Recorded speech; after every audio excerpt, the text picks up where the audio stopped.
I've studied this issue for quite some time, and honestly, it just kind of fell in my lap up here. I believe our country, at least since 1947, has had a long history of covering this issue up. And this year we were finally able to hold a legitimate hearing in July with credible witnesses who testified under oath to what they'd seen and experienced. The hearing this year faced a lot of pushback from the intelligence community, members of Congress, and of course our friends at the Pentagon. The intelligence community shut down an amendment I tried to include in the FAA reauthorization bill, and it would just require the Federal Aviation Administration to report UAP sightings by commercial pilots to Congress. I was told by the whip that bill was killed by the intelligence community, and I corrected him and I said, "You mean the intelligence committee?" And he said, "No, the intelligence community." And as they say, when you're over the target, that's when you get the most fire.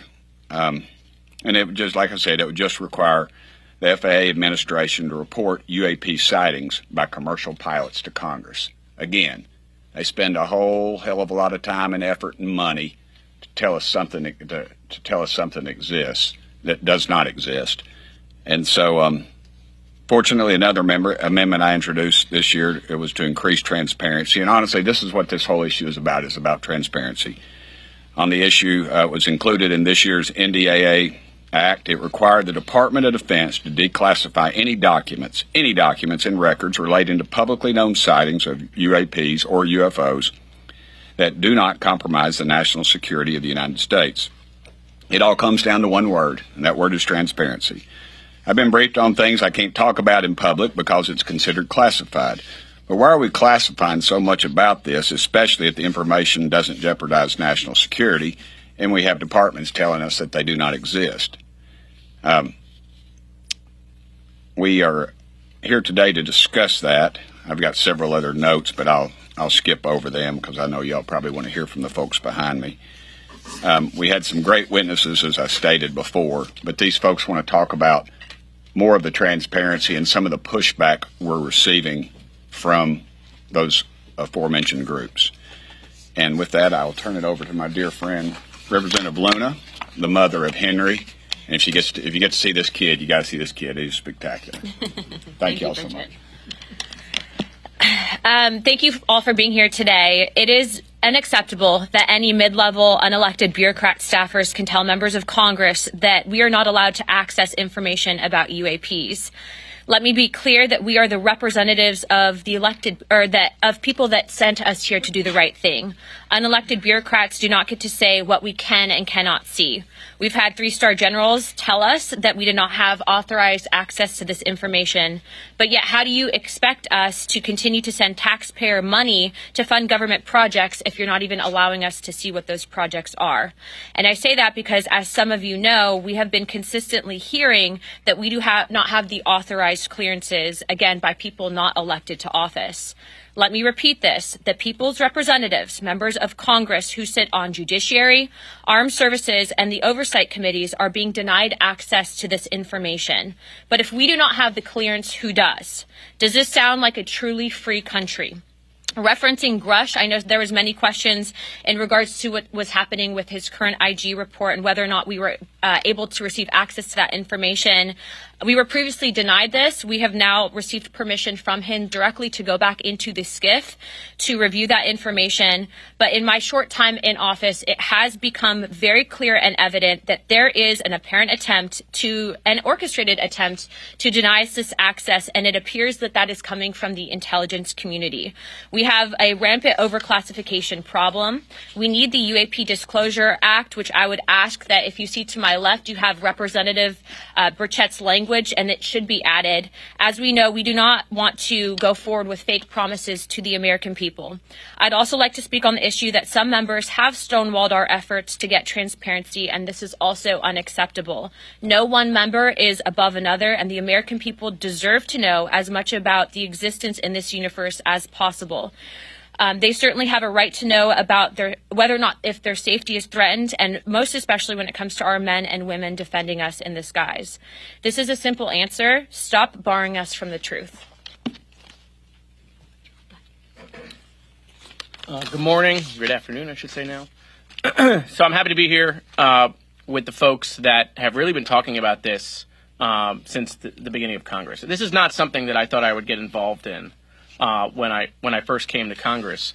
But quite frankly, the reason why I got involved is as we started asking questions, legitimate questions, the pushback we got is what interests me. Every time we pulled a thread and we stumbled on something, it seemed that we would get stonewalled. And so, NASA has stated that the term UAP does not necessarily imply extraterrestrial origin, which means we could be making these things domestic. And so, look, if these are advanced technologies, we're not interested in hurting national security, but we are interested in knowing what these UAPs are. You have the All-Domain Anomaly Resolution Office that was in the NDAA in 2022, and they have said, so the government has said, there's 366 reports of UAPs. A number of them they will not classify. They cannot explain to us. Some they say are weather balloons, some they say is clutter, some they say are other anomalies, but then there are a bunch that they don't explain.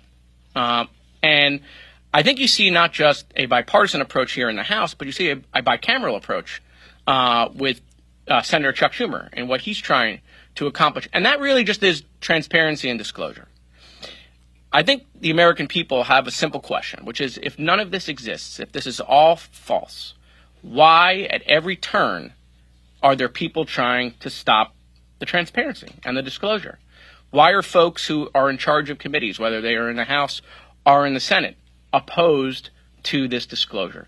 And it's that point alone that piques the interest, right? And that's really what we're about. This is not about whether there are aliens or there are not aliens, right? Those are questions that I think remain unanswered, right? It's not whether there is stuff we have found here or not found here. Those questions remain unanswered.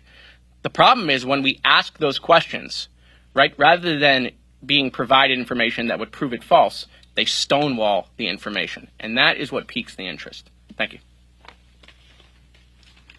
And we are here today because all of the whistleblowers, the hearings, the investigations, the discussions, the work that we have done have culminated in a negotiation that is happening in real time right now over the National Defense Authorization Act, a piece of legislation I care deeply about as a member of the House Armed Services Committee.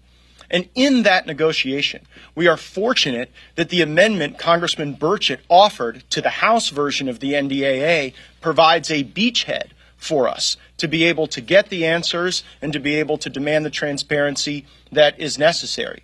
It is insufficient, though, to seek this transparency from the Department of Defense alone.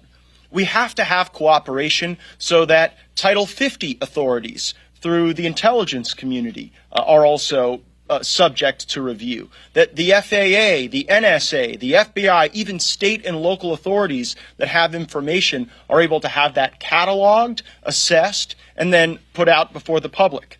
It is my belief that the Burchett Amendment is the strongest position when coupled with the additional authorities and additional agencies that I've just mentioned in order to be able to get to that productive result.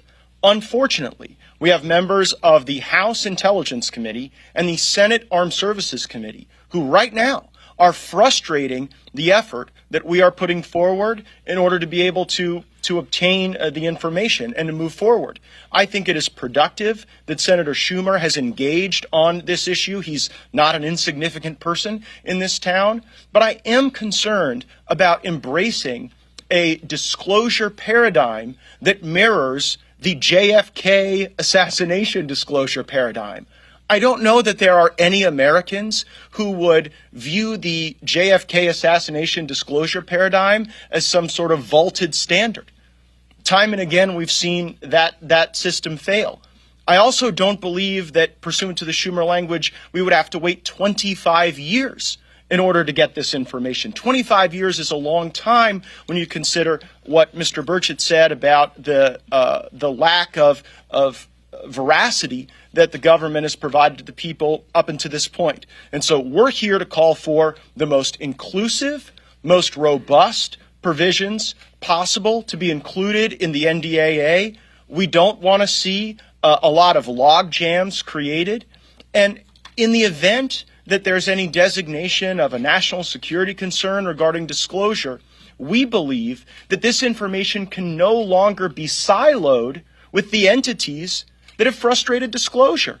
That there should be broader briefings to members of Congress, that the Oversight Committee, which many of my colleagues here serve on, should be receiving those briefings, that the Armed Services Committee should be receiving those briefings, and it should not just be the fiefdom of the Intelligence Committee and the intelligence community. And if we achieve that objective, I think we can start to restore some of the trust the public has. But as we work through the finer points of that legislation, we felt it was important today to come forward and express where the log jams exist, where the opportunities lay before us, and we will pursue those with great vigor. I also wanted to specifically thank House Armed Services Chairman Mike Rogers. He allowed the Burchett Amendment to go on the bill without objection, and I think he is to be commended for that.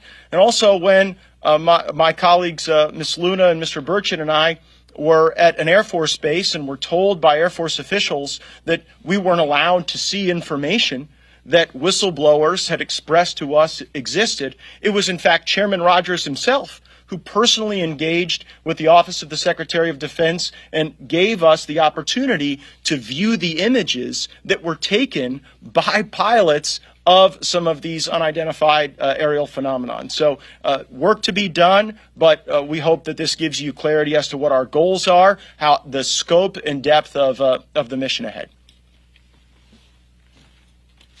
You know, I came to Congress thinking that this place was dysfunctional, and I had a general idea that the bureaucracy would try to block us. But seeing it from the inside, I can tell you it's worse than you can imagine. Everything that you suspect about the federal bureaucracy is doing, they're almost certainly doing. And it's nearly impossible to get a straight answer.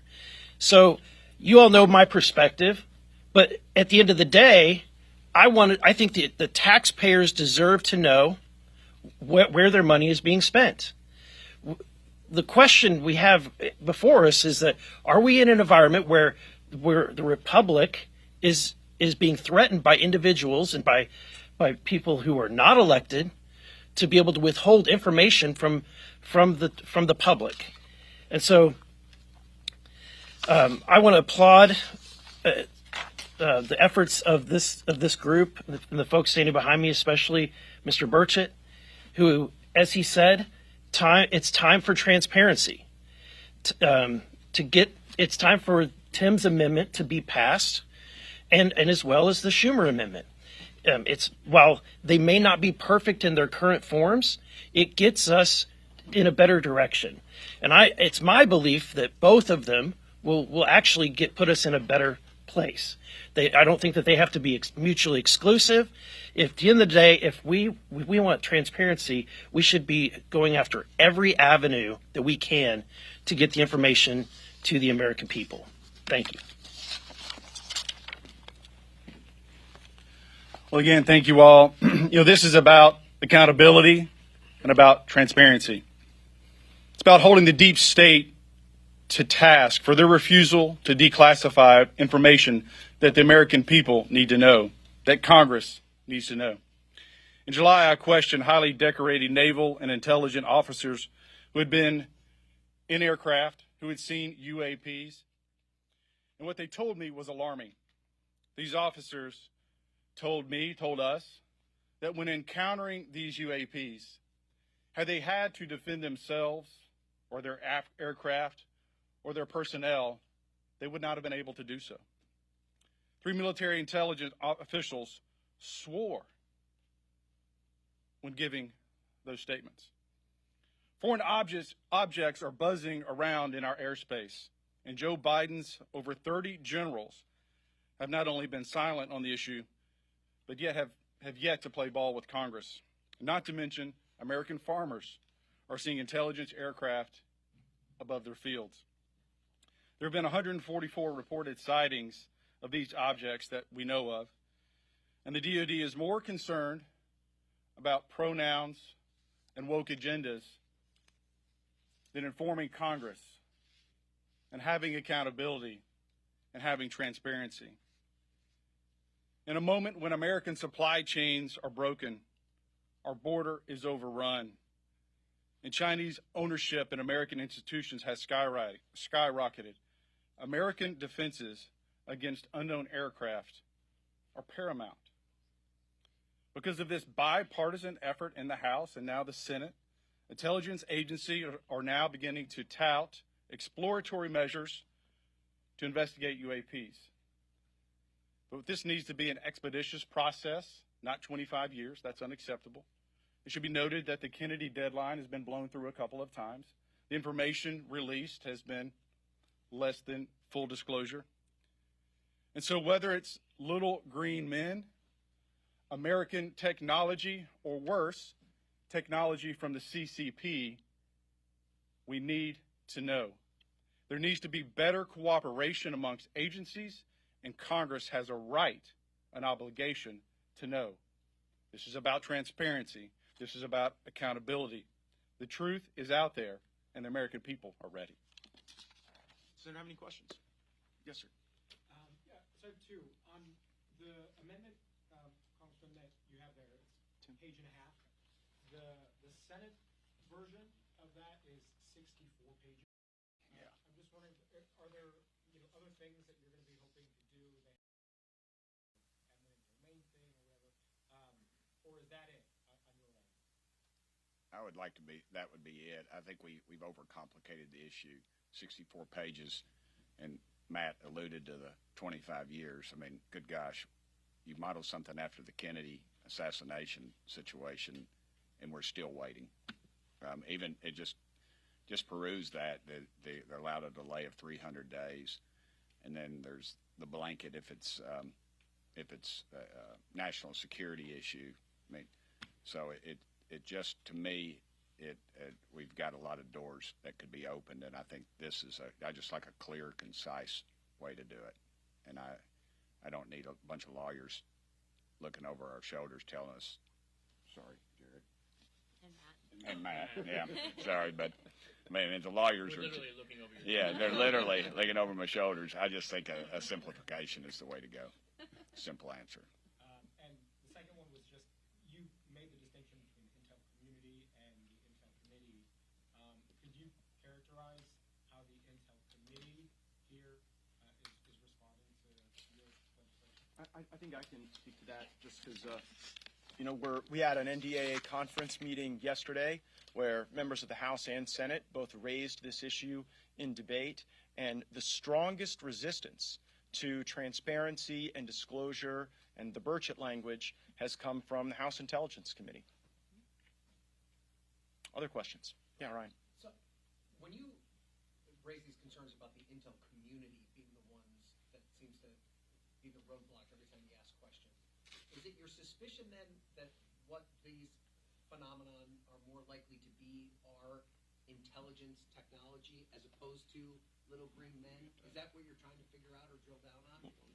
Yeah, I think that the ambiguity there creates frustration among all of us. The fact that we don't know, and of course, if you have an encounter where some of our country's sensitive technology is observed, there has to be a mechanism to ensure that that's not available to our enemies.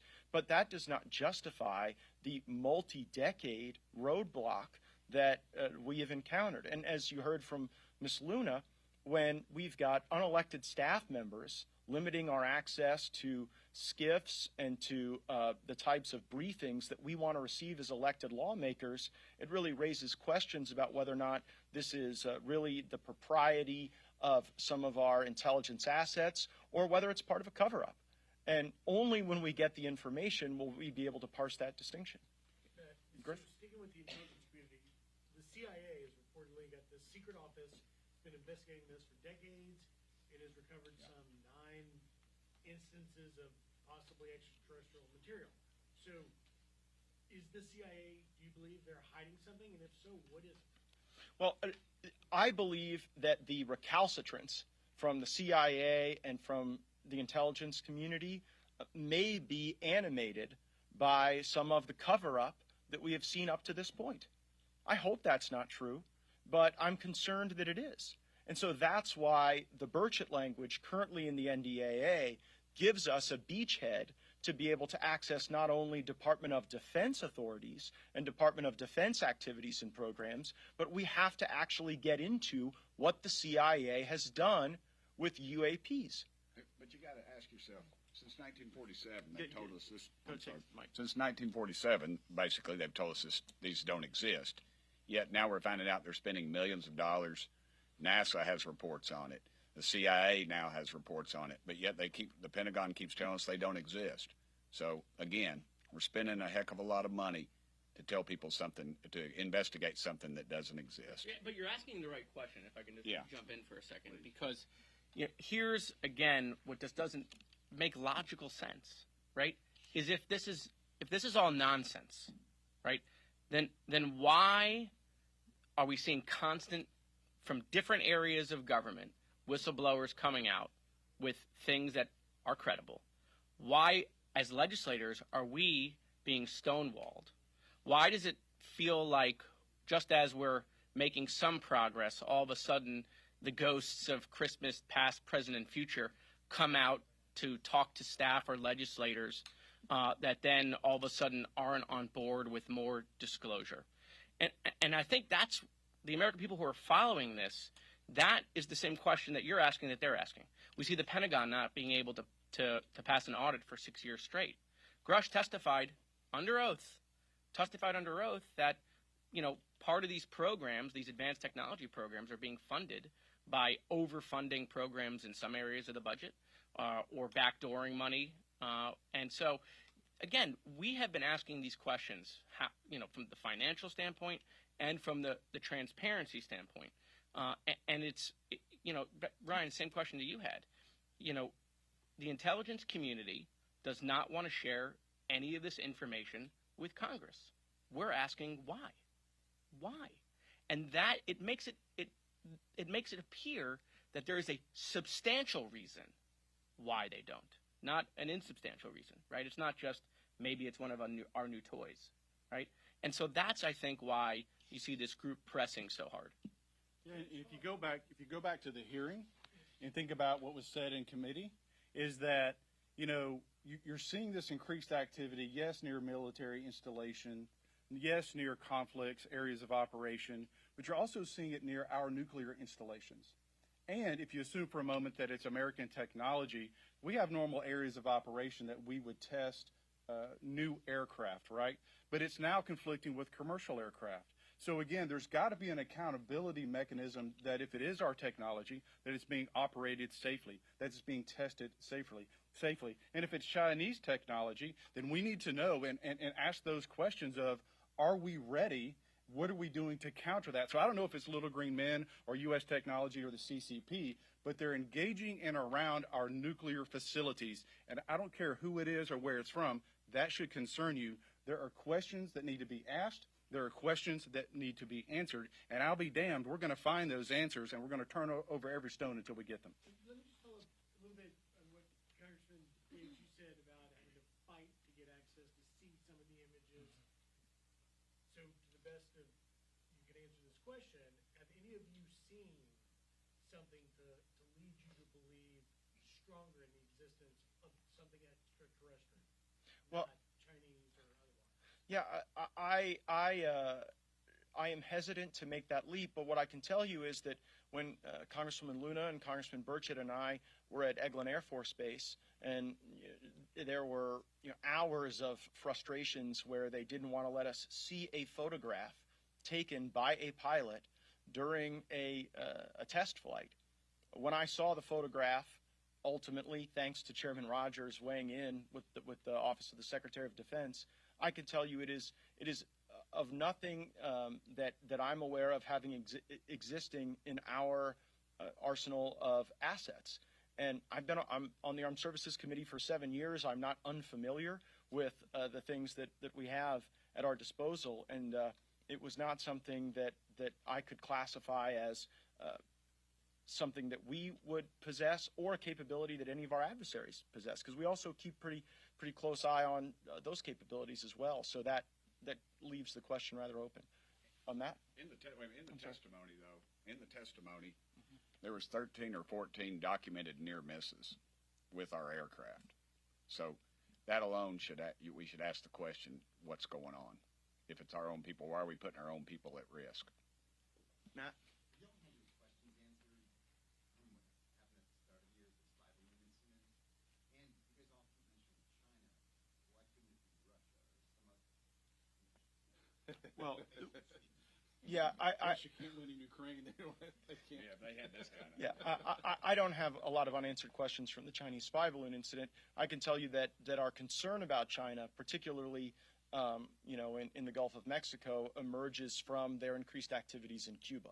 And if they are building out more capabilities, and frankly, you see a leveraged buyout of old Russian assets in Cuba being turned over to Chinese control, and so that's what animates our interest in that. Yes, sir. So my first question is, are we seeing any actual progress towards actual transparency? And second of all, in regards to the UAP Disclosure Act, Congressman Burchett, what kind of changes would you like to see be done here? First answer is no. The second is I'd just like to see more transparency. That's all I want. You all in the media, that's what we got to have. And it's very difficult for me to go home and talk to people who don't trust the government when the government is telling them something doesn't exist, but is spending millions, if not billions of dollars on researching what doesn't exist.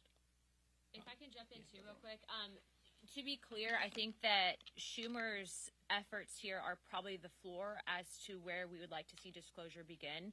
So not to say that they're not good efforts. I think basically any step forward is a step forward in the right direction here. But again, going back to just what we have faced, it shouldn't be the case that it is this complicated to release this information. And also just to, put it out there, I mean, it should scare the American people that there is maybe, whether it's special interest or corporation, that thinks that they have a say in what your taxpayer dollars go to and also what information The American people are not stupid.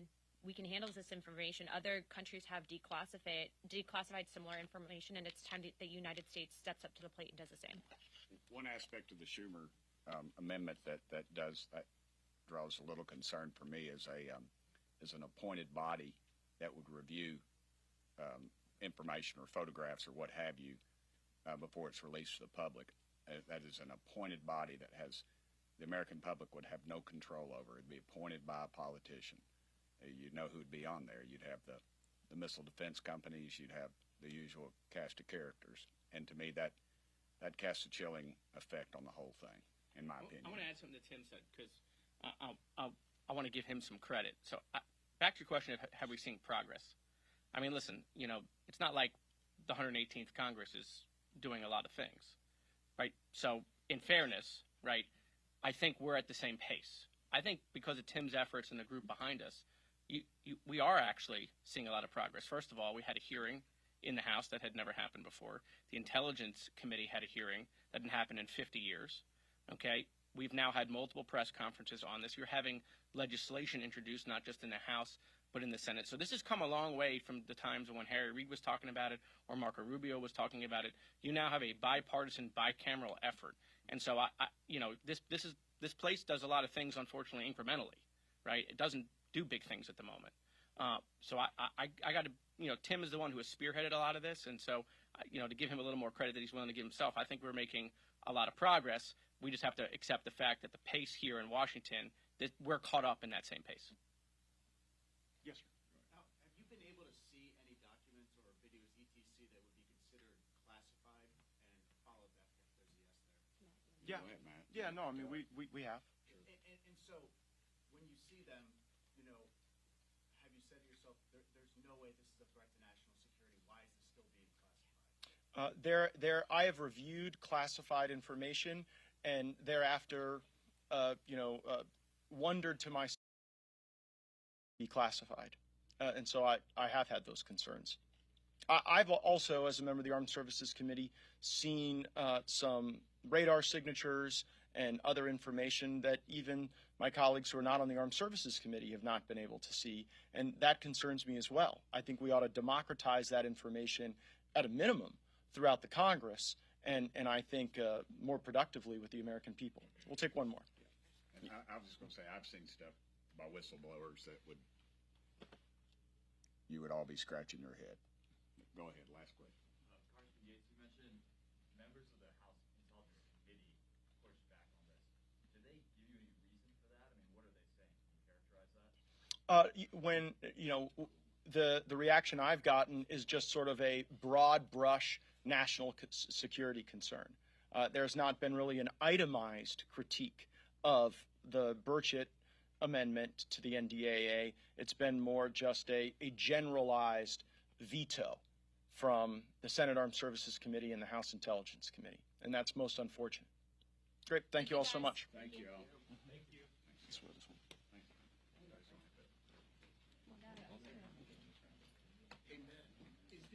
Are there future hearings, by the way, coming on this? Nothing scheduled?